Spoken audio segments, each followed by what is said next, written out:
डोभाल और रूबियो की इस मीटिंग में अजीत डोभाल ने स्पष्ट किया कि भारत अमेरिका के दबाव में नहीं आएगा, अमेरिका के आगे नहीं झुकेगा, बल्कि भारत इंतजार कर सकता है डोनाल्ड ट्रंप का कार्यकाल खत्म होने का। तब तक भारत इंतजार कर सकता है डील करने के लिए। यह स्पष्ट संदेश डोभाल ने रूबियो को दिया। डोभाल ने यहां तक कहा कि भारत किसी भी ट्रंप प्रशासन के बुलिंग को, इसका मतलब गुंडागर्दी को, सहन नहीं करेगा।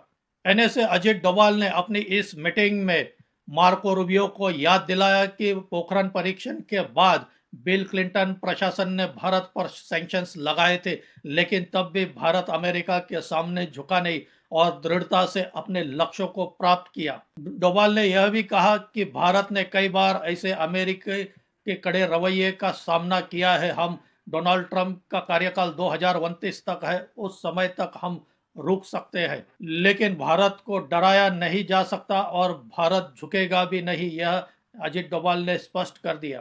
साथ ही अजीत डोभाल ने रूबियो से यह भी कहा कि भारत अमेरिका के साथ अच्छे संबंध बनाना चाहता है और डील भी करना चाहता है।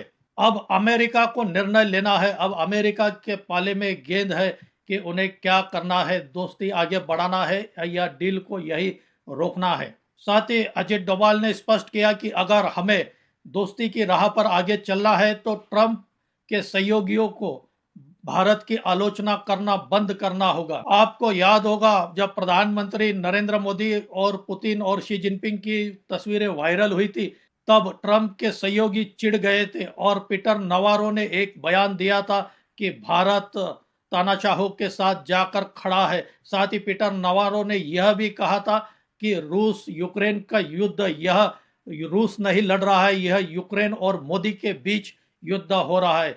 मार्को रूबियो को अजीत डोभाल ने यह बात याद दिलाई कि इस तरह के बयान भारत सहन नहीं करेगा और कहा जाता है कि भारत के इस कड़े रुख के बाद और अजीत डोभाल ने जिस तरह से मार्को रूबियो को खरी खरी सुनाई, उसके बाद ट्रंप प्रशासन थोड़ा नरम पड़ गया।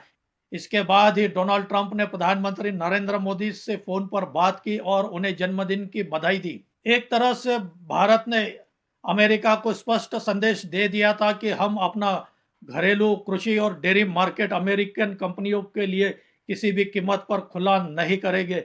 हम ट्रंप प्रशासन खत्म होने का इंतजार कर सकते हैं। हम अपने किसानों के हितों की रक्षा किसी भी कीमत पर जाकर करने को तैयार है। लेकिन इसी ब्लूमबर्ग में जब अदानी के खिलाफ रिपोर्ट आई थी, तब पूरा विपक्ष सदन में हंगामा करता रहा और सदन को चलने नहीं दिया था।